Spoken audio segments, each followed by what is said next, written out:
তাদের আত্মবিশ্বাস একটা বড় সড় পরিবর্তন থাকবে, একটা ডিফারেন্স থাকবে। বাট রাইট নাও আমরা টাইটান স্পোর্টস ক্লাবকে দেখবো শর্ট রেঞ্জে স্ট্রহেডস এন্ট্রি নিয়েছেন battle this other M590 connection নীল শক দুজন প্লেয়ার হতে পারে ডাউন।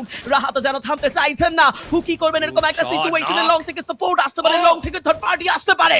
কাম অন হু আরো একবার যেন টাইটান স্পোর্টস ক্লাবকে এই জায়গায় থামাতে ব্যস্ত থামিয়েছে এন্ড স্ট্রহেডস সাইড থেকে সাইকোকে লক্ষ্য করে একটা স্ন্যাপের শট যাবে। স্নাইকোর হাতে রয়েছে কর্ড ওয়েপন, কাউন্টার অ্যাটাক কি এখন করবে কিনা।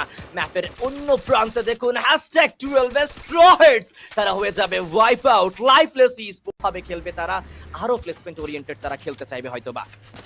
একদমই আমরা সেটা দেখতে পাবো হয়তো বা টিইসি রয়েছে শট নক হওয়ার আগে এক্সট্রা টেকডাউন হয়ে গেছেন। ভিএকেল থেকে ফাটিয়ে দেওয়া হয়েছে। নীল ইজ টেকেন ডাউন। তিনটা প্লেয়ার টেকডাউন হতে পারে #12-11 এ কিন্তু আরেকটি দলের বিদায়। এই মুহূর্তে আরেকটি শট রাইট নাও ব্লেড এবং কুটোশ ন্যাশনাল চ্যাম্পিয়নদেরকে দমিয়ে দেওয়া হয়েছে।